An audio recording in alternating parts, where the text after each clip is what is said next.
Don't forget to like, subscribe and share the videos.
ஒரு வருஷத்தோட கொம்பு கீழே விழுந்து திருப்பி என்னாவும் முளைக்கும். ஆனா இந்த மானுக்கு மட்டும் என்னன்னா கொம்பு கீழே விழாது. ஒரு தடவை வளர்த்துனா அது லாஸ்ட் சாகுற வரைக்கும் அந்த கொம்பு அதுல விழாது. ரொம்ப ஸ்ட்ராங்கான ஒரு கொம்பு. சார் சொன்னார் ஆல்ரெடி என்னென்ன இருக்குது இந்த இதில் அப்படின்ட்டு. ஸோ இந்த ஃபாரஸ்ட் வந்து 1987 ஃபர்ஸ்ட் ஸ்டார்ட் பண்ணாங்க கவர்மெண்ட்ல இருந்து. ஓகேங்களா? எதுக்காக அப்படின்னா இந்த வெளிமான்கள் வந்துட்டு இங்கே அதிகமாக இருக்குது. ஸோ அந்த இனத்தை வந்து காப்பாற்றணும் அப்படின்றதுக்காக. ரேர் ஸ்பீசிஸ் கேள்விப்பட்டிருக்கீங்களா? அப்படின்னா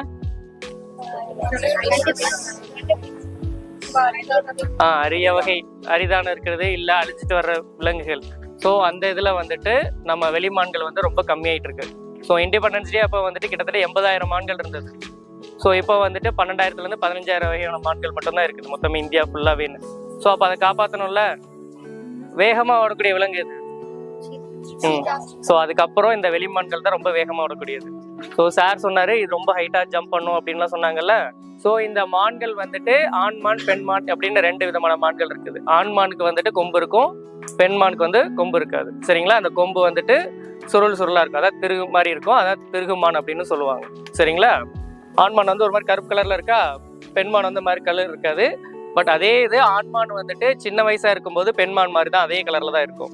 வயசான அப்புறம் அதோட ஜீன்கள் அதோட உடலமைப்பு எல்லாம் மாறும்போது உங்களுக்கு வந்து அந்த கருப்பு கலர்ல வந்துடும். சரிங்களா? இந்த மான்கள் வந்து தனியா எப்பயுமே இருக்காது, எப்பயுமே கூட்டமா தான் சுட்டும். ஸோ அந்த பெண்மான்களை அந்த ஆண்மான்கள் தான் காப்பாற்றும். ஒரு சின்ன சவுண்டு கேட்டாலும் டக்குன்னு இருந்தது ஆண்மான் வந்து சவுண்ட் கொடுத்து பெண்மானை வந்து ப்ரொடெக்ட் பண்ணிக்கிறோம் எப்பயுமே.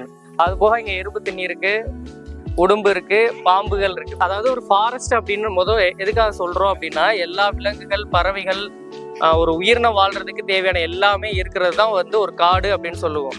ஸோ அதுக்குன்னு ஒரு குறிப்பிட்ட லேண்ட்ஸ்கேப் இருக்கும். 0.5 ஹெக்டேருக்கு மேலே இருக்கிறது தான் வந்துட்டு ஃபாரஸ்ட் அப்படின்னு சொல்லுவோம். ஸோ அதே மாதிரி அதை எப்படி கிளாஸிஃபை பண்ணுறோம்? இப்போ நீங்கள் உங்கள் செக்ஷனில் இருக்கும்ல ஏபிசி 6th ஸ்டாண்டர்டில் ஏபிசி, எதுக்காக அப்படி செக்ஷன் பிரிச்சிருக்காங்க? ஸோ உங்களை இம்ப்ரூவ் பண்ணுறதுக்கு டீச்சர்ஸ் வந்து உங்களை கவனித்து உங்களை இம்ப்ரூவ் பண்ணுறதுக்கு அதுக்காக தான் செக்ஷனாக பிரிச்சிருக்காங்க. அதே மாதிரி தான் ஃபாரஸ்ட்டையும் வந்துட்டு கிளாஸிஃபை பண்ணியிருக்காங்க. ஸோ டெம்பரேச்சர் வச்சு கிளாஸிஃபை பண்ணுவாங்க, அங்கே இருக்கிற சாயில்ஸை வச்சு, அங்கே இருக்கிற ட்ரீஸை வச்சு கிளாஸிஃபை பண்ணுவாங்க. ஸோ அதில் இருக்கிற தண்ணியை வச்சு கிளாஸிஃபை பண்ணுவாங்க என்ன மாதிரி இருக்குது என்ன ஏது அப்படின்ட்டு. ஸோ இங்கே இருக்கிறது வந்துட்டு 3 சென்டிமீட்டர் ட்ரீஸ் எல்லாமே இருக்குது. ஸோ இது வந்து புதற்காடுகள் அப்படின்னு சொல்லுவாங்க. வணக்கம்.